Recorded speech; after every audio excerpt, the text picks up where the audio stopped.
നമസ്കാരം. ഞാൻ Moideen Shah, Indian union കോൺഗ്രസിൻ്റെ പ്രസിഡന്റ്. ബഹുമാന്യരെ, നിങ്ങൾക്കെല്ലാവർക്കും എൻ്റെയും എൻ്റെ പാർട്ടിയുടെയും അഭിനന്ദനങ്ങളും ആശംസകളും. ദുഃഖവെള്ളിയാഴ്ച ആചരിക്കുന്ന എല്ലാ ക്രിസ്തീയ സുഹൃത്തുക്കൾക്കും എൻ്റെയും എൻ്റെ പാർട്ടിയുടെയും അനുമോദനവും അഭിനന്ദനം. ബഹുമാന്യരെ, CPM-ൻ്റെ ജില്ലാ സെക്രട്ടറി തിരഞ്ഞെടുത്ത സഖാവ് എസ് സതീഷ് അവർക്ക് എൻ്റെയും എൻ്റെ പാർട്ടിയുടെയും അഭിനന്ദനങ്ങളും ആശംസകളും. കുഞ്ഞു മക്കളുള്ള വീട്ടുകാരുള്ളൊരു ചെറിയ അപേക്ഷയാണ്, അല്ലെങ്കിൽ നിർദ്ദേശമാണ്. കുഞ്ഞു മക്കളെ കഴിയുന്ന ഉമ്മ വയ്ക്കാൻ അനുവദിക്കരുത്. കഴിയുന്ന മറ്റുമായിട്ട് അടുത്ത് ഇടപെടാതിരിക്കണം. അല്ലെങ്കിൽ ഈ കോൾഡൊക്കെ ഉള്ള സമയത്ത് അത് വന്നത് ന്യൂമോണിയായിട്ട് വരും, ജീവൻ വരും പോകാം. അതൊന്നും ശ്രദ്ധിക്കുന്നുണ്ട്. മറ്റൊന്ന് അല്പം അഭംഗിയുള്ള കാര്യമാണ്, വേറൊന്നുമില്ല. നമ്മൾ വൈക്കം മുഹമ്മദ് ബഷീറിൻ്റെ ഒരു പുസ്തകത്തിൽ സുന്ദരിയായ ഒരു യുവതിയെ കുറേ ചെറുപ്പക്കാരിങ്ങനെ പച്ചമലത്തിൽ പഞ്ചരടിച്ചിരിക്കുകയായിരുന്നു. അപ്പം അവരറിയാതെ ഗ്യാസ് അല്ലെങ്കിൽ വളി പോയി. അയ്യോ, അതോടുകൂടി എല്ലാം മൂടും പോയി. അത് ഒരു വശം. മറ്റു വശം ഒരു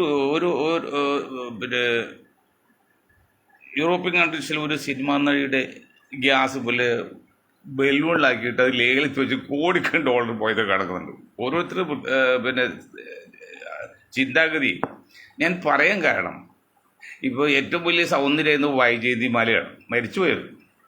ആ വൈജയന്തിമാലയ്ക്ക് ഒരു ഗ്യാസോ അല്ലെങ്കിൽ വള്ളിവിട്ടെന്ന് പറയുന്നുണ്ട് എന്ന് പറഞ്ഞപ്പോൾ എല്ലാവർക്കും ഉണ്ട്. ഇപ്പോൾ ഫ്രാൻസ് അങ്ങനെ പോകുന്ന ഗ്യാസിന് മണമില്ലാതിരിക്കാൻ വേണ്ടി മുല്ലപ്പൂവിൻ്റെയോ റോസാപ്പൂവിൻ്റെയോ ഇഞ്ചിയുടെയോ മണം വരാവുന്ന രീതിയിൽ ഗുളികൾ കണ്ടുപിടിച്ചിട്ടുണ്ട്. അപ്പോഴും ശബ്ദത്തിന് കണ്ടുപിടിച്ചിട്ടില്ല, ശബ്ദം എപ്പോഴും ഉണ്ടാവും. ഞാൻ ആമുഖമായിട്ട് പറഞ്ഞു മാത്രമേ ഉള്ളൂ. മറ്റൊന്ന്, എൻ്റെ സംഭാഷണം കേൾക്കുന്ന മുസ്ലിം ഇതര യുവ ബുദ്ധിജീവികളെ, വിശിഷ്യ മുസ്ലിം യുവ ബുദ്ധിജീവികളെ, നിങ്ങൾ ശ്രദ്ധിക്കണം. ഒരു പാർട്ടിയും ഒരു സമുദായത്തെയും കാര്യമായിട്ട് വളർത്താൻ നോക്കുന്നില്ല, സാമൂഹ്യ നീതികൾ പ്രവർത്തിക്കുന്നില്ല. പക്ഷെ മുസ്ലിം സമുദായത്തോട് പ്രത്യേകിച്ച് ഒരു കാണിക്കുന്ന അനീതി. എത്രയോ സംസ്ഥാനങ്ങളുണ്ട് ഇന്ത്യയിൽ. ഇന്ന് കാശ്മീർ പോട്ടെ, കാശ്മീരിൽ കോൺഗ്രസിൻ്റെ പ്രസിഡന്റ് ഒരു മുസ്ലിം ആയിരിക്കാം, ഇത് ആദ്യം ഉണ്ടോ എന്നാണ് എനിക്കറിയില്ല കൃത്യമായിട്ട്.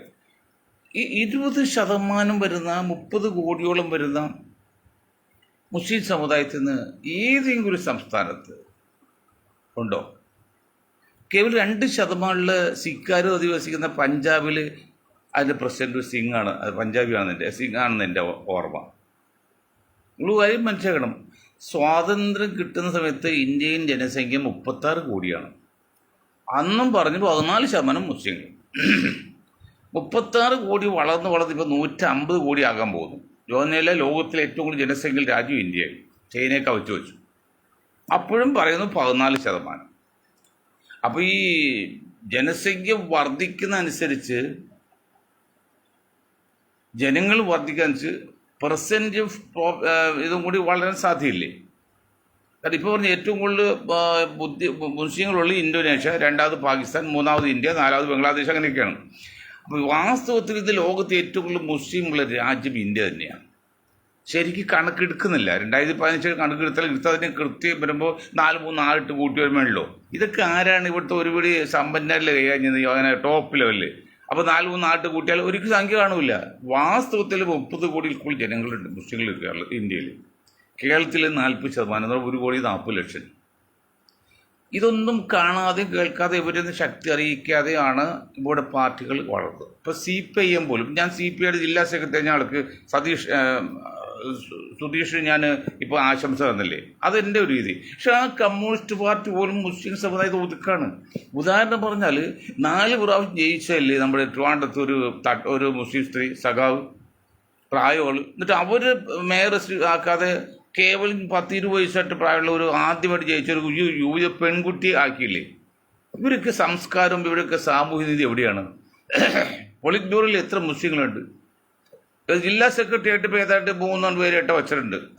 അങ്ങനെ വയ്ക്കാം, അങ്ങനെയൊക്കെ ഉണ്ട്. അപ്പോൾ അവർ പോലും വിദ്യാഭ്യാസമുള്ള ബുദ്ധിയുള്ള ഒരു സഖാക്കളെയും തലപ്പത്തിൽ വയ്ക്കില്ല. ഇപ്പോൾ റഹീമിനെ കൊടുത്തു. റഹീമിൻ്റെ ഇംഗ്ലീഷ് കണ്ടില്ലേ? റഹീമിൻ്റെ കൾച്ചർ കണ്ടില്ലേ? മുസ്ലിം എന്ന പേരില്ലാതെ എന്താണ് റഹീമിന് രാഷ്ട്രീയമായിട്ട് ഒരു ഇതുള്ളത്? ആ കമ്മ്യൂണിസ്റ്റിൻ്റെ ആ വളയത്തിൽ നിൽക്കുന്ന ഒരു കൾച്ചർ അല്ലാതെ വേറൊരു സാമൂഹിക ഇതുണ്ടോ? ഇംഗ്ലീഷ് സ്റ്റാറ്റ് ഹാനിഡ് കണ്ടില്ലേ?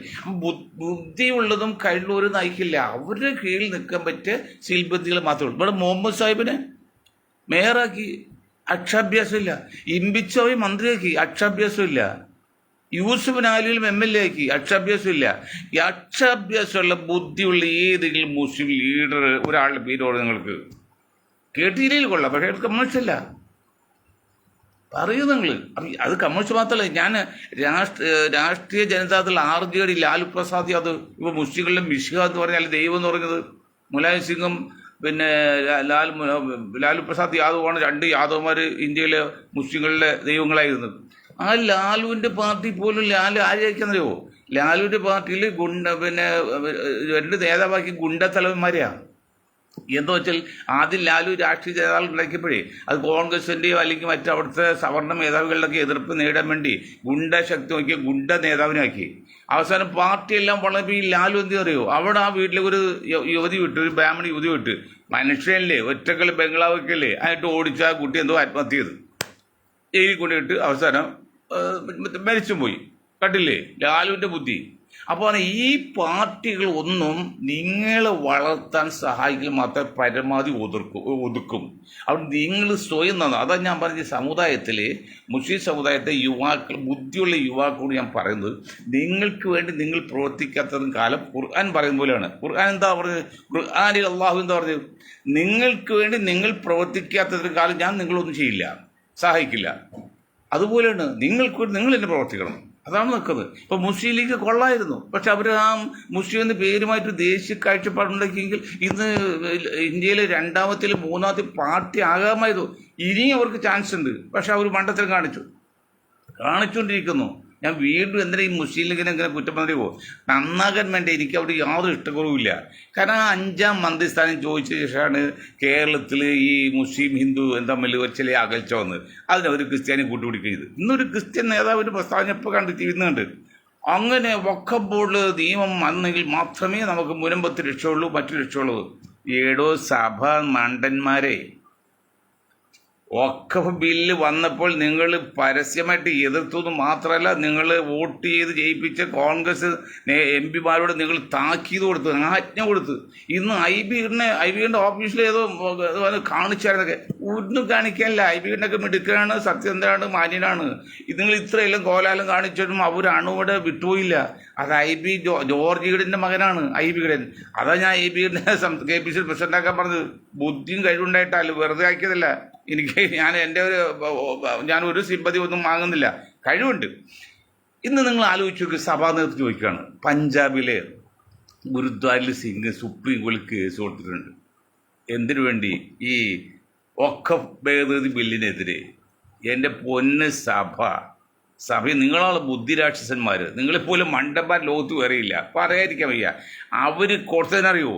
മുസ്ലിങ്ങളല്ലാത്തവർക്കും വഖഫ് സ്വത്ത് ചെയ്യാനുള്ള അവകാശം വേണം എന്ന് പറഞ്ഞാണ് കൊടുത്തത്. ഒന്ന് ആലോചിച്ച് നോക്കിയേ. നിങ്ങൾ വഖഫ് ബില്ലിന് എതിരെ വന്നപ്പോൾ അനുകൂലിച്ചപ്പോൾ അവർ കൊടുത്തല്ലോ, മുസ്ലിങ്ങളല്ലാത്തവർക്കും വഖഫ് ചെയ്യാനുള്ള അവകാശം വേണമെന്ന് പറഞ്ഞ് സുപ്രീം കോടതി കൊടുത്തിരിക്കാം. മനസ്സിലായി നിങ്ങൾ അവരുടെ വ്യത്യാസം? ഇന്നും പഞ്ചാബിൽ സിംഗിന് ഇവിടെ ഒരു BJP ഒരു RSO അനങ്ങൂല്ല. അവർ സമ്മതിക്കില്ല. അവർ ശക്തരാണ്, അവർ ധീരരാണ്, അവർ അടിക്കുന്നവരാണ്. നിങ്ങൾ ഓടിപ്പോവും. ഞാൻ പറഞ്ഞുതരാം. ട്രിവാൻഡ്രത്ത് ഒരു 5-8 മാസം മുൻപ് ഒരു സൺഡേയിൽ 150 പേരുണ്ടായത് പ്രാർത്ഥിക്കാൻ. 15 ഹിന്ദുക്കൾ വന്നപ്പോൾ, ഹിന്ദു തീവ്രവാദികൾ വന്നപ്പോഴല്ലോ നിങ്ങളെല്ലാം ഓടിപ്പോയി. പഞ്ചാബിൽ ഓടില്ല, അടിക്ക് വരുന്നെന്ന്. അപ്പോൾ നിങ്ങളെക്കാൾ എത്ര മിടുക്കര പഞ്ചാബുകാർ, എന്നിട്ട് പോലും അവർ കണ്ടില്ലേ? അത് ന്യായമുണ്ട്. നിങ്ങൾ കാണിക്കുന്ന ഒരു ന്യായമില്ല, അന്യായമാണ് പറയുന്നത്. യാതൊരു ന്യായമില്ല. അല്ലെ ഇപ്പോൾ പരസ്പരം കെട്ടിപ്പിടിച്ച് കഴിഞ്ഞാൽ നാറല്ലേ? ഇപ്പം കാസ പോയേക്കാണ് സുപ്രീം കോടതിയിലേക്ക്. എന്തിനാണാവോ? അല്ല, അമ്മായിയമ്മയുടെ വീട്ടുകാരാണ്. ഈയിടെ കാസി കൂസി നിങ്ങൾക്ക് എന്താണ് വഖഫ് ബില്ലായിട്ട് ബന്ധം? മുസ്ലിം സമുദായത്തെ തികച്ചും മുസ്ലിം സമുദായത്തെ മാത്രം ബാധിക്കുന്ന ഒരു കാര്യത്തിൽ നിങ്ങൾക്ക് എന്തെടുത്ത ചൊറിച്ചില്? അപ്പം നിങ്ങളുടെ ഉദ്ദേശശുദ്ധി മനസ്സിലായില്ലേ കള്ളത്തിലാണെന്നുള്ളത്? ഇന്ന് മോഡിജി പറഞ്ഞല്ലേ? എന്താ മോഡിജി പറഞ്ഞത്? ഒക്കെ ബില്ല് പാസ്സായതിട്ട് വിധവകൾക്ക് രക്ഷപ്പെടുത്താൻ വേണ്ടിയാണ്, പാവപ്പെട്ടവർക്ക് കൊടുക്കാൻ വേണ്ടിയാണ്, വീട് വയ്ക്കാൻ കൊടുക്കാൻ വേണ്ടി. വീട് വയ്ക്കാൻ വേറെ സ്ഥലമില്ല ഇവിടെ. മനുഷ്യ പാദസ്പർശം ഏൽക്കാത്ത ഇന്ത്യയിൽ കോടാനുകോടി ഏക്കർ സ്ഥലം കിടപ്പുണ്ട്. അത് ഉദാഹരണം പറഞ്ഞാൽ ചമ്പൽ താഴ്വര. എത്ര ലക്ഷം കോടിയാണ് അവിടെ ചമ്പൽ താഴ്വര കിടക്കുന്നത്, പാദസ്പർശം ഏൽക്കാത്ത. അവിടെ ചെയ്തുകൂടെ? ഈ ഒക്കെ സ്വത്തിനാണ്. അതൊന്നുമില്ല. ഇപ്പം ഇത് 18 ഏക്കർ സ്ഥലം UP-യിൽ യോഗി ഗവൺമെന്റിൽ ആക്കിയിട്ടുണ്ട്. സുപ്രീം കോടതി പറഞ്ഞു അനങ്കരുത് പറഞ്ഞു. അതിനെ വക വയ്ക്കാതെ 18 ഏക്കർ ആക്കിയിട്ടുണ്ട്. എന്നാൽ മധ്യപ്രദേശിൽ 30-40 വർഷം പഴക്കമുള്ള ഒരു മധ്യസ്ഥ പൊളിച്ചളഞ്ഞുണ്ട്. മനസ്സിലാക്കണം. എന്നിട്ടാണ് സഹിക്കാൻ പറ്റാത്ത സംഘപരിവാറിന്റെ കൂടെ നിന്നുകൊണ്ട് ഈ സഭ ചെയ്ത കാര്യം ഇത്രയും നീചമായ പ്രവൃത്തി വേറെ ആരെങ്കിലും ചെയ്യുമോ? സഭയോ ക്രിസ്ത്യൻ സമുദായത്തിൽ യാതൊരു ബന്ധമില്ലാത്ത കാര്യമാണ് ഏത് നമ്മുടെ വഖഫ് ബോർഡിലെ വഖഫ് ബന്ധങ്ങൾ. മുസ്ലിങ്ങളെ മാത്രം ബാധിക്കുന്ന കാര്യമാണ്. അതിനാണ് അവർ ഇടപെട്ടത്. അപ്പോൾ അവരുടെ സ്വഭാവം വഞ്ചന മനസ്സിലാക്കണ്ടേ? ഇനി ഒരു കാര്യം പറയാം കേട്ടോളൂ. മദ്രാസ് ഹൈക്കോടതി കഴിഞ്ഞ ദിവസം ഒരു നിയമം, വിദ്യാലയങ്ങളിൽ മതപേരും മതപ്രാർത്ഥനയും ഒന്നും വേണ്ട. ഞങ്ങൾ പണ്ട് പറഞ്ഞതാണ്, ആതുരാലയങ്ങളിൽ കൂടി വിദ്യാലയങ്ങളിൽ കൂടിയുള്ള മതപരിവർത്തനം മതപ്രചരണം പാടില്ല. മതം തല്ലി പൊളിച്ചോളണം. നിങ്ങൾ സ്കൂളിൽ പഠിപ്പിച്ചോ, അവിടെ മതം വരുത്തരുത്. ഒരു മതവും, ക്രിസ്ത്യൻ മതം മാത്രമല്ല, പക്ഷെ ക്രിസ്ത്യൻ മതമാണ് കൂടുതൽ ഉപയോഗിക്കുന്നത്, മിസ്യൂസ് ചെയ്യുന്നത്. പള്ളികൾ അല്ല പല സ്കൂളുകൾ, ആശുപത്രികൾ, അവിടെ ബൈബിൾ പ്രചരണം മതപ്രചരണമാണ്. അത് സുപ്രീം കോടതി പറഞ്ഞു, ഹൈക്കോടതി പറഞ്ഞു തല്ലിപ്പൊളിച്ച് കളയാൻ മതി, കാട്ടിക്കളയാൻ പറഞ്ഞു. മതമൊക്കെ പള്ളികൾ അമ്പലത്തിലും. അല്ലെങ്കിൽ മതം എന്ന് വെച്ചാൽ നമ്മുടെ മതമായിട്ട് ബന്ധപ്പെട്ട സ്ഥാപനങ്ങളിൽ, അല്ലെങ്കിൽ അമ്പലങ്ങളിൽ, പള്ളികളിൽ, ചർച്ചിലൊക്കെ. അല്ലാതെ സ്കൂളുകളിലും ആശുപത്രിയിലും മതപ്രചരണം പാടില്ല. തകർത്ത് കളയണം, അടിച്ചു കളയണം. അതാണ് ഇന്ത്യൻ യൂണിയൻ കോൺഗ്രസ് പറയുന്നത്. പെണിയിക്കോട്ടെ, കുഴപ്പമില്ല, നീതിക്ക് വേണ്ടിയാണ്. ആലോചിച്ച് നോക്ക്. എല്ലാ സ്കൂളുകൾ എല്ലാം കേരളത്തിൽ ആ നിയമം വേണം. എന്ത് ഹൈക്കോടതി കാണാൻ വേണ്ടാതെ പോകുന്നതൊക്കെ അതെങ്ങനെയാണ് സംഭവം? അവിടെ എല്ലാ നിലയ്ക്കും സഭയുടെ ആൾക്കാരാണ്. അവർ സമ്മതിക്കുമോ? പുതിയൊരു ചലമുണ്ടെങ്കിൽ അപ്പോൾ സഭ അറിയും. സഭയുടെ ഉദ്യോഗസ്ഥന്മാരവിടെ ഉണ്ട്, സഭയുടെ നോമിനിലുണ്ട് അവിടെ. ഹൈക്കോടതിയിൽ ചില ബിഷൻസാരെ നോമിനി വക്കീലോ ജഡ്ജിയോ വഹിക്കും പോലെ. അപ്പോൾ ഹൈക്കോടതി കേരളത്തിൽ ഇടപെടണം. ഒരു മതവും വിദ്യാഭ്യാസ സ്ഥാപനങ്ങളിലും ആതുരാലയങ്ങളിലൊന്നും മതപ്രചരണം അനുവദിക്കാൻ പാടില്ല. മതപ്രചരണം അനുവദിക്കേണ്ടത് നിങ്ങളുടെ മതസ്ഥാപനങ്ങളിൽ, ആരാധനാലയങ്ങളിൽ. നിങ്ങൾ സംസാരിച്ചോ? ഇനിയിപ്പോൾ ഈ നിലക്ക് പോയാൽ സംഘപരിവാറിനെ അനുകൂലിച്ച് പറയേണ്ടി വരും. എന്നറിയോ? ഒരു മതപ്രചരണം പുറത്ത് പാടില്ലാന്ന് കിട്ടിയോ? ഇങ്ങനെ പോവുകയാണെങ്കിൽ സ്വമേധയ ഒരാൾ മതം മാറി, നോ പ്രോബ്ലം. ഇതല്ലല്ലോ, പ്രോത്സാഹനം കൊടുത്തും നിർബന്ധിച്ച് മാറ്റാണ്. അത് ഏത് മതം ചെയ്താലും, മുസ്ലിം ചെയ്താലും ക്രിസ്തുവും ചെയ്താലും ഹിന്ദുവും ആരെയും തെറ്റാണ് ചെയ്യാൻ പാടില്ല. അവരിപ്പോൾ അങ്ങനെ ഒരു കാര്യം പറഞ്ഞു. അത് തന്നെ ഈ അടുത്ത കാലത്ത് നിങ്ങൾ മനസ്സിലാക്കണം. ഈ അടുത്ത കാലത്ത് റിസർവ് ബാങ്ക് ഓഫ് ഇന്ത്യ ഒരു നിയമം വെച്ച്, എന്നറിയോ? നിങ്ങൾ സ്വർണം പണയം വയ്ക്കുമ്പോൾ ആ പണം എന്ത് ഉപയോഗിക്കുമല്ലോ കണക്ക് കാണിക്കണം. അത്യാവശ്യം നമ്മുടെ വീട്ടിൽ ഒരു 30-40 ലക്ഷം വിലയുള്ള ഒരു ബെൻസ് കാർ കിടപ്പുണ്ട്. ഒച്ചൊരു അസുഖം വന്ന് ഒരു 2000 രൂപ വേണം. അതിൽ കീഴെടുക്കാൻ പറ്റുമോ? അല്ലെങ്കിൽ നമ്മുടെ വീട് ഏതാണ്ട് 1.5 കോടി വിലയുള്ളതാണ്, അതിൽ നിന്ന് 2000 എടുക്കാൻ പറ്റുമോ? ഇല്ല. ഇന്ത്യൻ കറൻസിയോ അല്ലെങ്കിൽ സ്വർണ്ണം ഉണ്ടെങ്കിൽ തൽക്കാലം ആശ്വാസമാണ്. സ്വർണ്ണം ഉണ്ടെങ്കിൽ ആ ഡോക്ടറെ വീട്ടിൽ കൊണ്ട് വെച്ചാലെങ്കിലും തൽക്കാലം മാറ്റാം, നേരം വെളുത്ത് വെച്ചാൽ മതി. അങ്ങനെ ആരെങ്കിലും സ്വർണം വയ്ക്കണമെങ്കിൽ റിസർവ് ബാങ്ക് അടുത്ത നിയമം പാസ്സാക്കി അതിന് നിങ്ങൾ കണക്ക് കാണിക്കണം, കാരണം കാണിക്കണം. നേരിട്ട് നോക്കുമ്പോൾ അതുപോലെ തെറ്റുണ്ടോ? ഇല്ല. പക്ഷെ ഇവിടെയാണ് ഇൻഡയറക്റ്റ് ആയിട്ട്. ഇവിടെ ഇതെല്ലാം നയിക്കുന്നത് ഒരുകൂടി സവർണ സമ്പന്ന വരേണ്യ വൈദേശിക വർഗമാണ്. സമ്പത്ത് ഇവിടെ ഇന്ത്യയിൽ 90% സമ്പത്ത് കയറുന്നത് ഈ 10% താഴെയുള്ള ഒരു വിഭാഗമാണ്. അപ്പോൾ ടി എൻ ശേഷൻ ഇവിടെ ഇലക്ഷൻ കമ്മീഷൻ ആയപ്പോൾ എല്ലാവരും അദ്ദേഹത്തെ പുകഴ്ത്തി പറഞ്ഞു. കാരണം അദ്ദേഹം പുതിയ ഒരു നിയമം ഉണ്ടാക്കാതെ തന്നെ ഇലക്ഷൻ കമ്മീഷൻ അധികാരമുണ്ട് തെളിയിച്ചാളാണ്. അത് നല്ലതാണ്. പക്ഷെ അദ്ദേഹം ഒരു കാര്യം പറഞ്ഞേ, ഈ തെരുവുകളിലെ ചുമരെഴുതുമ്പോൾ അവർ അനുവാദം വേണമെന്ന്. ബുദ്ധിയുള്ള യുവജനങ്ങളെ നിങ്ങൾ ചിന്തിക്കണം. അതിൽ തെറ്റുള്ളതുണ്ടോ? ന്യായമല്ലേ? എൻ്റെ ബദൽ എഴുതി എൻ്റെ അനുവാദം വേണം. പക്ഷെ അതിന് ഇൻഡയറക്റ്റ് ആയിട്ട് എന്താ ദൂഷ്യം അറിയോ? 88% വരുന്ന പിന്നോക്കത്തിൽ ന്യൂനപക്ഷങ്ങൾക്ക് സിറ്റിയിൽ എവിടെ സ്ഥലം മുഴുവൻ ഈ 10% കയ്യിലല്ലേ? ബാക്കിയുള്ള കയ്യിലുണ്ടോ? ഒന്ന് രണ്ട് ക്രിസ്ത്യാനിയുടെ കയ്യിലോ ഇല്ല, ഒന്ന് രണ്ട് മുസ്ലിം കയ്യിലുണ്ടോ? ദളിതിൻ്റെ കയ്യിലുണ്ടോ? ജിന്നൊക്കെ കയ്യിലുണ്ടോ? ഇല്ല. അപ്പോൾ അവർക്ക് ചുവന്ന എഴുതണമെങ്കിൽ അനുവാദം വേണം, കൊടുക്കൂല. അവർ ചുവന്ന എഴുതാൻ പറ്റില്ല, അത് പ്രചരണം പാടില്ല. അതാണ് ഡയറക്റ്റ് ഉദ്ദേശിച്ച് ഇൻഡയറക്റ്റ് തന്നെ. അതുപോലെ ഈ സ്വർണം നിയമം വെച്ചല്ലോ, ഇങ്ങനെ വച്ച് നിങ്ങൾ ഒരു കാര്യം പക്ഷേ ഇന്ത്യയാണ് ലോകത്തെ ഏറ്റവും വലിയ ജനാധിപത്യ രാജ്യം. അതിൽ സംശയപ്പോഴില്ല. ഏറ്റവും വലിയ ജനാധിപത്യ രാജ്യം ഇന്ത്യയാണ്. ഏറ്റവും പഴയ ജനാധിപത്യ രാജ്യം അമേരിക്കയാണ്. ഈ അമേരിക്കയിൽ ട്രംപ് കയറിയിട്ട് 3 മാസം പോലും ആയിട്ടില്ല, 100 ദിവസമായിട്ടില്ല.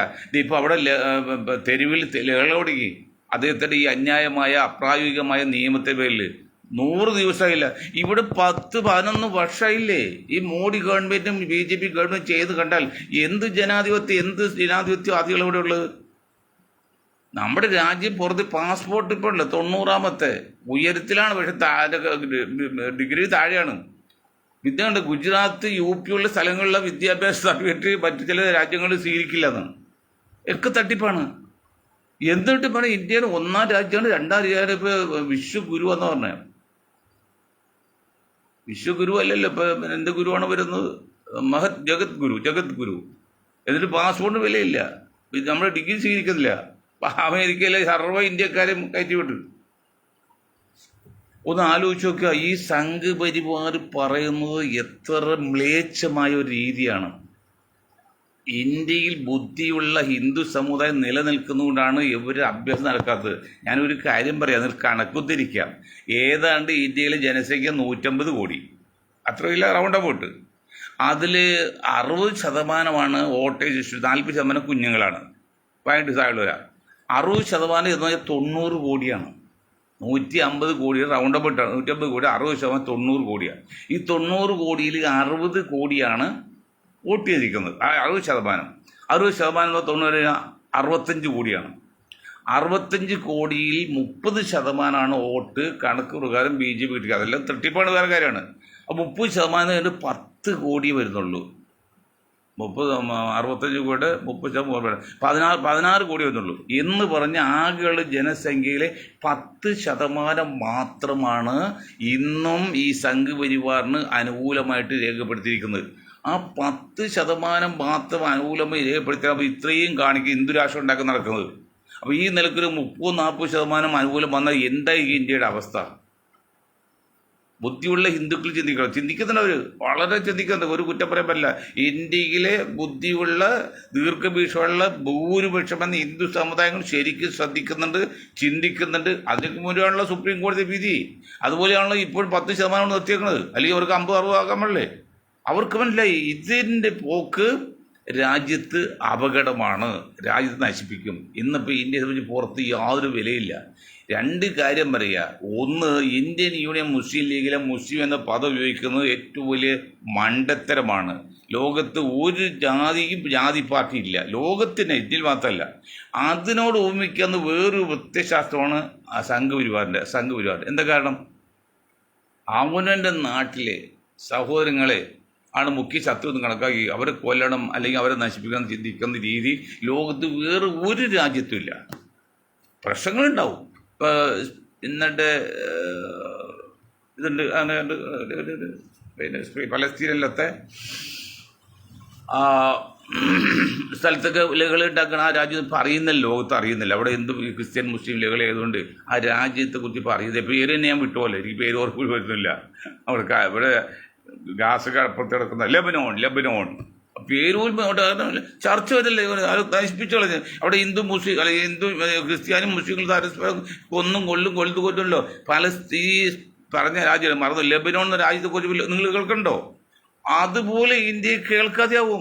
ഇങ്ങനെ പോയാൽ ഇന്ത്യ അതേക്കാൾ അപ്പുറത്തും നശിച്ചു. അത് നശിക്കാൻ ഇന്ത്യയിലെ ബുദ്ധിയുള്ള ദീർഘവീക്ഷമുള്ള മനുഷ്യത്വമുള്ള ഹിന്ദു സഹോദരങ്ങൾ മുൻകൈ എടുക്കണം. അവരെടുക്കുന്നുണ്ട്, പക്ഷെ ഒന്നുകൂടി ശ്രദ്ധിക്കണം അവർ. ഇതേ പറയുന്നത്. അപ്പോൾ മനസ്സിലായില്ലേ ഇങ്ങനെയുള്ള പ്രചാരങ്ങളൊക്കെ. ഇനി നമ്മുടെ സമയം തീരാൻ പോകണം. നമുക്ക് വേറെ കാര്യത്തിൽ കടത്താൽ, നമ്മൾ നിലമ്പൂരിനെ കുറിച്ച് പറയുമ്പോൾ ഞാൻ ആദ്യം പറഞ്ഞതിൻ്റെ ചില സൂചന വയ്ക്കാം. നിലമ്പൂരിൽ ഞാൻ ഇന്നലെ പറഞ്ഞ് ഇപ്പോൾ അത് ഞങ്ങളുടെ മനഃശാസ്ത്ര ഗ്രൂപ്പിൻ്റെ വിലയിരുത്തൽ രണ്ടാം ഘട്ടം പറഞ്ഞാണ്. രണ്ടാം ഘട്ടമല്ലോ. ഈ നിലമ്പൂരിൽ മറ്റേ അൻവർ ആഫ്രിക്കൻ കൺട്രീസിൽ പോയി കുറേ നാൾ സ്വർണ്ണ ഖനി നടത്തി. അവിടെ വെച്ച് അമേരിക്കയിലെയും ഇസ്രായേലിലെയും ചാരന്മാരായിട്ട് ബന്ധപ്പെട്ട് നിലമ്പൂർ പ്രത്യേകിച്ച് മുസ്ലിം അല്ലെങ്കിൽ മലപ്പുറം മുസ്ലിങ്ങളെ നിങ്ങൾ ചിന്തിക്കാൻ കൂടുതൽ ഇസ്രായേൽ ലോബിയും അമേരിക്ക ചില പോക്കറ്റ് ശ്രദ്ധിക്കുന്നുണ്ട്. നിങ്ങൾ ശ്രദ്ധിക്കില്ല, കുഞ്ഞാക്കൾക്ക് അറിയില്ല, അത് ഒരു തങ്ങൾക്കറിയില്ല. അവരിപ്പോഴും ആരും മുസ്ലിം സ്ഥാനില്ല. നിങ്ങളുടെ പ്രദേശവും അമേരിക്കൻ ചില ഗ്രൂപ്പും ഇസ്രായേൽ ചാരസംഘടന ശരിക്കും വിലയിരുത്തുന്നുണ്ട്. അവിടെ നിലമ്പൂരിൽ ഒരു മുസ്ലിം സ്ഥാനാർത്ഥി വരാതിരിക്കാൻ വേണ്ടിയുള്ള കളി ഭയങ്കരമാണ്. അതാണ് ഈ അൻവർ ജോയി തന്നെ വേണു പറയുന്നത്. അപ്പോൾ അൻവർ കളിപ്പിക്കുന്ന ആരാ നോക്കിയറിയല്ലോ. അമേരിക്കയിൽ ചാരസംഘടനയായിട്ട് ബന്ധമുണ്ട്, പിന്നെ ഇയാളുണ്ട്, നമ്മുടെ ഇസ്രായേൽ ലോബിയുണ്ട്. അതിൽ ഈ LDFിൻ്റെ ചില സപ്പോർട്ട് ഉണ്ടെന്ന് ആണ് ഞങ്ങളുടെ മനഃശാസ്ത്ര വിദഗ്ധർ പറയുന്നത്. അത് തെറ്റോ ശരിയോ നിങ്ങൾ തീരുമാനിച്ചോ. ഏതായാലും അൻവറിൻ്റെ കളി ശരിയല്ല, അത് സംശയമില്ല. അൻവറിന് ഇടതുപക്ഷം വിട്ടുപോയപ്പോൾ UDFിൽ വന്നപ്പോൾ നിലമ്പൂർ സ്ഥാനാർത്ഥി പ്രഖ്യാപിക്കാൻ ആ മോന് ഡാഷ് പോലെ എന്താ അവകാശം? എടോ അൻവറെ, വിഡ്ഢിക്കോതെ ഞാൻ നിന്നോട് പറയാം. ഇവിടെ ഉമ്മൻചാണ്ടിയുടെ മകൻ വന്നല്ലോ മത്സരിക്കാൻ, ആ യാതൊരു ഗ്രൂപ്പ് ഉണ്ടായില്ല. കാർത്തികൻ്റെ മകൻ വന്ന് യാതൊരു ഗ്രൂപ്പ് ഉണ്ടായ ചർച്ച വ്യത്യാസം ഉണ്ടായില്ല. പിന്നെ അങ്ങനെ ഉമ തോമസ് വന്ന് ഒരു ചർച്ച ഉണ്ടായില്ല, അവർ മാത്രം. നമ്മുടെ ഇതുണ്ടല്ലോ രമ അവിടെ ചർച്ചയില്ല. ഒരു മുസ്ലിമായ സ്ഥാനാർത്ഥി വന്നപ്പോൾ ചിന്തിക്കണം, ഇത് വർഗീയമല്ലത്.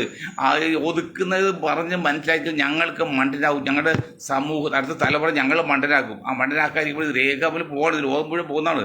എന്നറിയോ, രമപേരമാക്കിയത് അവിടെ രണ്ടാമത് സ്ഥാനാർത്ഥി വന്നില്ല. ഇയാളുടെ മകനാക്കിയപ്പോൾ അവിടെ ചർച്ച വന്ന്, ഗ്രൂപ്പ് വന്ന്, അവർ തോൽപ്പിക്കാൻ നോക്കി, തോൽപ്പിച്ചു.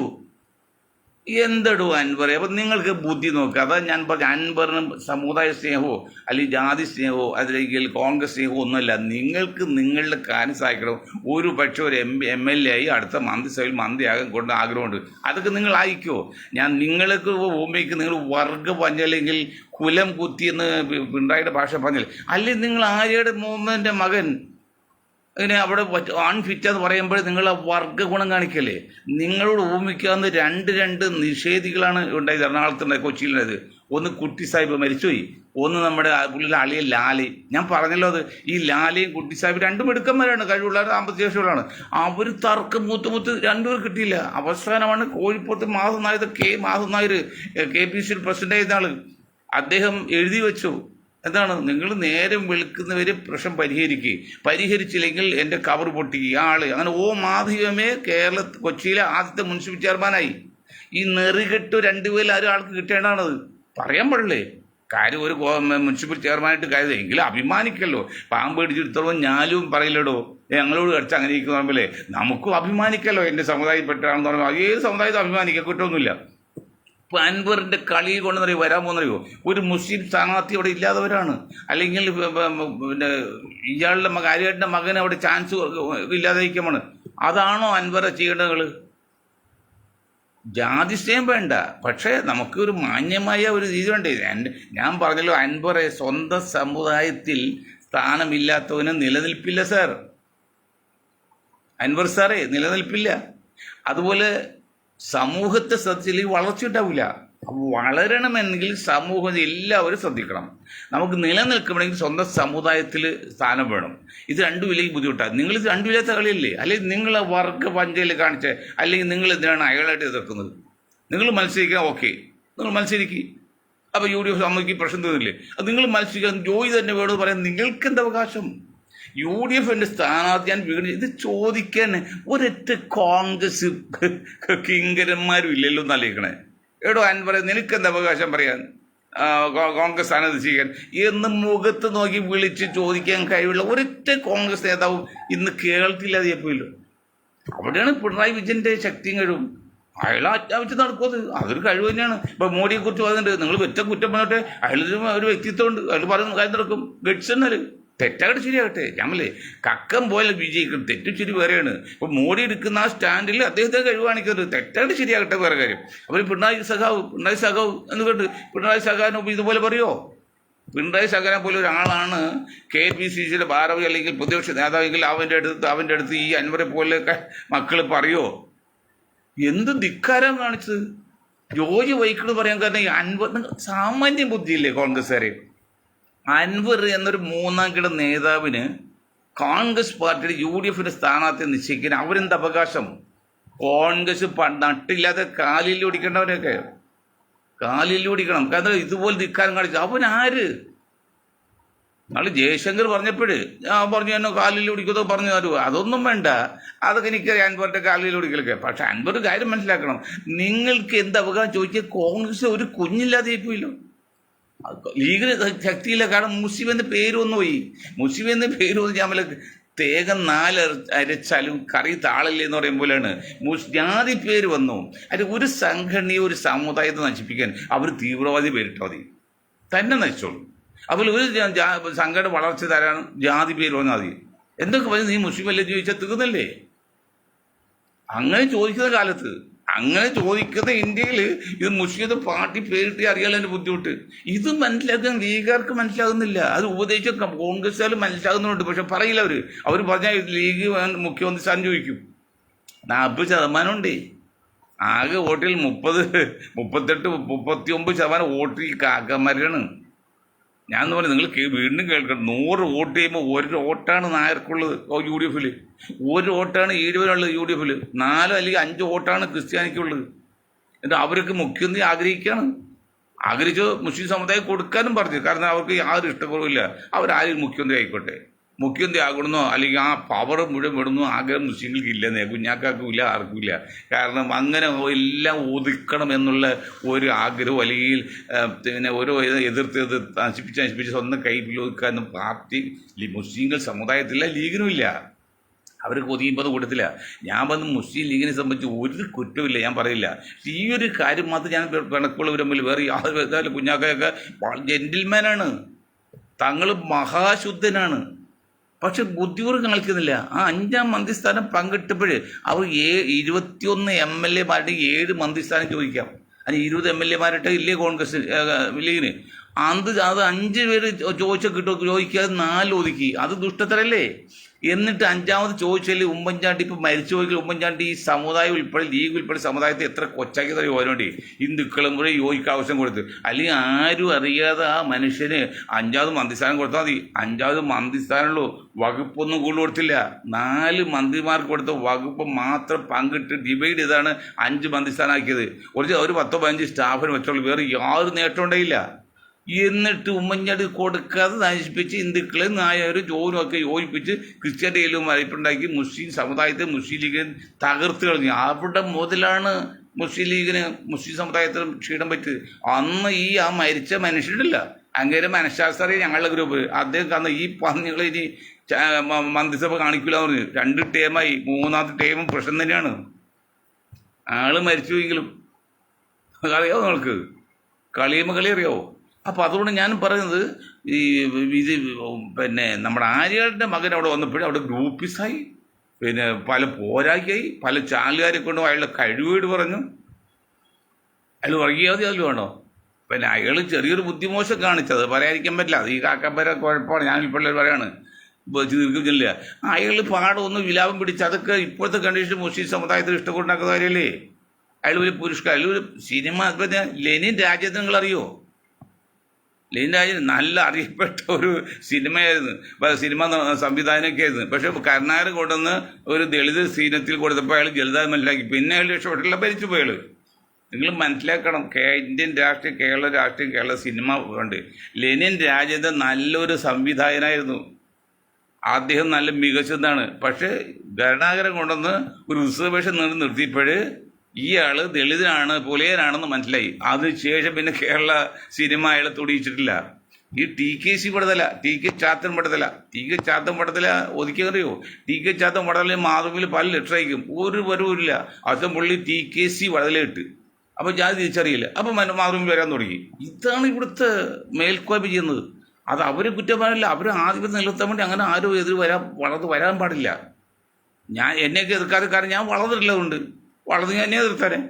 അപ്പം ഇങ്ങനെ നിലക്ക് കോൺഗ്രസ്സുകാരെ നിങ്ങളെ ബുദ്ധിപൂർവ്വം ചിന്തിക്കും, കുറച്ച് മാനുഷികമായിട്ട് മര്യാദ ഇല്ലെങ്കിൽ 50 സീറ്റ് കൊടുത്തില്ലെങ്കിൽ നിങ്ങളുടെ അവസ്ഥ വളരെ പരിതാപകരമാണ്. 50 സീറ്റ് നിങ്ങൾ ഇവിടെ കൊടുക്കും. നിലമ്പൂരും മറ്റേ തൃശ്ശൂരും ഒക്കെ മാറ്റിക്കഴിഞ്ഞാൽ ഇപ്പം തൃശ്ശൂരെല്ലാം മറ്റേ ഗുരുവായൂർ ഒരു സാധ്യതയുള്ള സീറ്റ് ഗുരുവായൂർ. ആ ഗുരുവായൂർ ഇപ്പം ആക്കാമാർ ഓടുവാണ്. എങ്കിലേ പുള്ളിക്ക് ജയിക്കാൻ പറ്റുള്ളൂ. വലിയ നേതാവാണ് പുള്ളിക്ക്. മുസ്ലിം മേഖല വേണം. CP ജോണിന് മുസ്ലിം മേഖല വേണം. എല്ലാവർക്കും മുസ്ലിം മേഖല വേണം. എടോ നിങ്ങൾ അതൊക്കെ ചോദിച്ചാൽ പിന്നെ ഈ 50% വരുന്ന 50 സീറ്റ് ഈ മുസ്ലിങ്ങൾക്ക് എവിടെ കൊടുക്കും? ചോദ്യം വ്യക്തമാണ്. മനോരമയിലെ നേരെ ചോദിക്കാണ്, ചൊവ്വ ഉത്തരം പറയണം. വളഞ്ഞ വഴിയില്ല. അത് CP ജോണായാലും കൊള്ള, പിന്നെ മുരളിയായാലും കൊള്ള. മുസ്ലിങ്ങൾക്ക് കിട്ടാൻ സാധ്യതയുള്ള സീറ്റ് ഇപ്പോൾ കുറേ കാലം CP ജോണിക്കല്ല മുസ്ലിങ്ങൾക്ക് തങ്ങളെ കണ്ണോട്ട് മലബാറിൽ സീറ്റോ ലീഗിൻ്റെ അങ്ങ് കൊടുത്തിട്ടുണ്ട്. ആന്റണി കൊടുത്തതല്ലേ? അതിലെന്ന് അപ്പം പിന്നെ ഇവർ 50 പേര് എവിടെ കൊടുക്കും? പിന്നെ തൃശ്ശൂർ മുതലെടുത്താൽ തൃശ്ശൂർ മുതൽ തെക്കോട്ട് ഒരു ജില്ലയിൽ ഒരു സീറ്റ് കൊടുക്കാനില്ല. പിന്നെ ആ കൊടുക്കാനുള്ള മലബാർ മേഖല അവിടെ കൊടുക്കുന്ന ഓരോരുത്തർക്കും വേണം. മുരളി ഗുരുവായൂർ വേണം. മുസ്ലിങ്ങൾക്ക് കിട്ടാത്ത ഒരു നമ്പർ 1 സീറ്റാണ് ഗുരുവായൂർ. അതായത് ഗുരുവായൂർ അമ്പലം കഴിച്ച ബാക്കി നല്ല ശതമാനം മുസ്ലിം മേഖലയാണ്. അതിപ്പോൾ മുരളി ചോദിക്കുകയാണ്, നിലമ്പൂർ ജോജി ചോദിക്കുകയാണ്. എടോ പിന്നെ ഈ 50 പേർക്ക് നിങ്ങൾ ഇവിടെ കൊടുക്കുന്നു? ഞാൻ ലീഗുകാരോട് ചോദിക്കുന്നത്, 50 ചോദിക്കുന്നത്, കോൺഗ്രസ് നേതാക്കളോട് ചോദിക്കുന്നത്. ഞാൻ 40% വരുന്ന മുസ്ലിങ്ങൾക്ക് കൂടി വേണ്ടിയാണ്, മൊത്തം ജനങ്ങൾക്ക് വേണ്ടി ഞാൻ ബാധിക്കുന്നത്. അതാ സാമൂഹ്യ നീതി, വോയിസ് ഓഫ് ജസ്റ്റിസ്. അല്ല ജാതി മുതല. അതിൽ മുസ്ലിങ്ങൾ കൂടി നമ്മൾ ബാധിക്കുന്നു. അത് നമ്മളുടെ ആവശ്യമാണത്. ആ സമുദായം വളർന്നു വരണം എല്ലാവരെ പോലും. നിങ്ങളിവിടെ കൊടുക്കും. ഇതൊക്കെ കാര്യമായിട്ട് ചിന്തിച്ച് മുന്നോട്ട് പോയില്ലെങ്കിൽ കോൺഗ്രസ് നിങ്ങളുടെ കാര്യം അപകടത്തിലാണ്. അധികാരം വീണ്ടും പിണറായിയുടെ കയ്യിൽ കൊടുക്കരുത്. അതായത് എന്ത് വില കൊടുത്തും UDF അധികാരത്തിൽ താഴെ ഇറക്കാൻ വേണ്ടിയാണ് BJP ശ്രമിക്കുന്നത്. BJP വെറുതെ ശ്രമിക്കല്ല. അവർ കേന്ദ്രം ഭരിക്കുന്ന കക്ഷികൂടിയാ. ഇന്ത്യൻ്റെ സർവ്വശക്തിയും അവരുടെ കയ്യിലാണ്. അതുകൊണ്ട് ഓർമ്മണം. അങ്ങനെയുള്ളപ്പോൾ നിങ്ങൾ ഈ മുസ്ലിം സമുദായത്തെ രാഹുലാണെങ്കിലും മുസ്ലിം എന്ന് വാക്ക് പറയാം. ഞങ്ങൾ എത്ര സംസ്ഥാനമുണ്ട്? ഒരു സംസ്ഥാനത്തിലും KPCCയുടെ KP അല്ല മറ്റേ സംസ്ഥാന പ്രസിഡൻ്റായിട്ട് മുസ്ലിങ്ങളുണ്ടോ? 20% ഇടൂ. പഞ്ചാബ് ആകെ എത്ര ഉണ്ടോ? 2% ഉള്ള പഞ്ചാബികൾ. ക്രിസ്ത്യൻസ് 2% ഉള്ളൂ. 20% ഉണ്ടായിട്ട് നിങ്ങൾക്ക് അവരെക്കുറിച്ച് കാണാൻ പറ്റുന്നില്ലല്ലോ. നിങ്ങളിപ്പോൾ ബീഹാറിൽ കൊണ്ടുവന്ന ഒരു ദളിതനെ ബീഹാർ പ്രസിഡൻ്റാക്കാൻ രാഹുൽ ശ്രദ്ധിക്കുകയാണ്. ആകെ 20% ദളിതരുള്ളൂ. അത് ഗ്രൂപ്പാണ്. അതിൽ നല്ലൊരു ശതമാനം BJPക്ക് പോകുന്നുണ്ട്. അത് പക്ഷേ 20% മുസ്ലിങ്ങളിൽ ബ്ലോക്ക് 99.9% വോട്ട് കോൺഗ്രസ് തന്നെ കൊടുക്കുന്നത് ഇപ്പോഴും സ്റ്റിൽ ആവും ഇപ്പോഴും. എന്നിട്ട് നിങ്ങൾ എന്താണ് ചിന്തിക്കാത്തത്? അത് വേണ്ടതേ. ആ കളിയൊന്നും വേണ്ട. ഒക്കെ നേരെ വാ നേരെ പോ. അങ്ങനെ ചെയ്താൽ മാത്രമേ സമ്മതിക്കുള്ളൂ. അല്ലെങ്കിൽ പ്രശ്നം ഉണ്ടാകും. യാതൊരു സംശയമല്ല. ഇത് കാസ പറയുമ്പോൾ ഇല്ല. കാസയുടെ പരാതി നടയോ? സുപ്രീം കോടതി കേസ് കൊടുത്തപ്പോൾ കാസ എന്ന് പറഞ്ഞാൽ വർഗീയവാദിയാണ്. തീവ്ര ക്രിസ്ത്യൻ വർഗീയവാദികൾ സംഘടനകൾ തീവ്ര ക്രിസ്ത്യൻ സംഘടനകൾ എന്ന പത്രക്കാർ കൊടുത്തോളം പരാതി ഓർക്കുന്നുണ്ട്. അതുപോലെ മൊയ്തീൻ ഷായുടെ ഇന്ത്യൻ യൂണിയൻ കോൺഗ്രസ് തീവ്രമൊന്നുമില്ല, മിതവാദി തന്നെയാണ്, ദേശീയവാദിയാണ്, മതേതരവാദിയാണ്, സോഷ്യലിസ്റ്റ്വാദിയാണ്, സാമൂഹ്യ നീതിക്ക് പ്രവർത്തിക്കുന്ന ഒരു ചെറിയ സംഘടനയാണ്. അതുകൊണ്ട് ആ സംഘടന ഞങ്ങൾ പ്രചരിപ്പിക്കും, ജനങ്ങളിൽ എത്തും. മര്യാദക്കും മാന്യമായിട്ടും എല്ലാവർക്കും തുല്യത, എല്ലാവർക്കും, ആർക്കും പ്രത്യേകം കൊടുക്കണ്ട. അല്ലാതെ നിങ്ങൾ പങ്കെടുക്കാൻ നോക്കിയാലേ സീറ്റ് വേറെ കണ്ടുപിടിക്കാൻ മുരളി, വേറെ സീറ്റ് കണ്ടുപിടിക്കേ. ഗുരുവായൂർക്ക് തപ്പില്ലേ? അത് ജോൺസാറും ഒക്കെ പറയാനുള്ളതാണ്. നിങ്ങൾ ക്രിസ്ത്യൻ ഭൂരിപക്ഷം മണ്ണിൽ കണ്ടുപിടിച്ചോളും, ഹിന്ദു ഭൂരിപക്ഷം മണ്ണിൽ കണ്ടുപിടിച്ചോളും. അല്ലാതെ പണ്ട് പിന്നെ നമ്മുടെ doctor Zakir Hussain Indian National Congress ആളാണ്. മുസ്ലിം ഭൂരിപക്ഷ മേഖല നിർത്തിയപ്പോൾ അദ്ദേഹം പറഞ്ഞു, എനിക്ക് വേണ്ട, ഞാൻ കോൺഗ്രസ്സുകാരാണ്, എനിക്ക് ഹിന്ദു ഭൂരിപക്ഷ മേഖല നിർത്തിയിട്ട് ജയിക്ക് മാത്രം മതി എന്ന് പറഞ്ഞാൽ അതേ ജയിപ്പിച്ചിട്ടുണ്ട്. ആ കാലം പോയി. ഇന്ത്യയിൽ കേരളത്തിലും പോയി. ഇപ്പോൾ ജാതി മാത്രം ഉപജാതി നോക്കുന്ന കാര്യമാണ്. അപ്പോൾ പിന്നെ എന്താ ചെയ്യേണ്ടത്?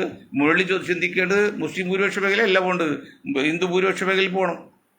ജോൺസ് ക്രിസ്ത്യൻ ഭൂരിപക്ഷ മേഖലയിൽ പോകണം. അങ്ങനെ ആക്കിയെടുത്ത് ഇത് മുസ്ലിം ഭൂരിപക്ഷ സാധ്യതയുള്ള സീറ്റെല്ലാം CP ഓണോണോ അല്ലെങ്കിൽ മറ്റേ മുരളിക്ക് വേണം. ഇനി വേറെ ആളും പറയും. ഇപ്പോൾ വയനാടിൽ കൊണ്ടുവന്ന് ആകെ ഒരു സീറ്റ് ഉണ്ടായി മുസ്ലിം കിട്ടി, അത് കൊണ്ടുവന്ന് നിങ്ങൾ രാഹുൽ നിർത്തി. അത് അത്രയും വലിയ മണ്ടത്തിൽ പേരുണ്ടോ? ഇപ്പോൾ പ്രിയങ്ക നിർത്തി. ഇപ്പോൾ വധേര വരാൻ പോകണം. ഇനി വധേര നിർത്തും. അത് ഇപ്പം വധേരയുടെ മോനാവും.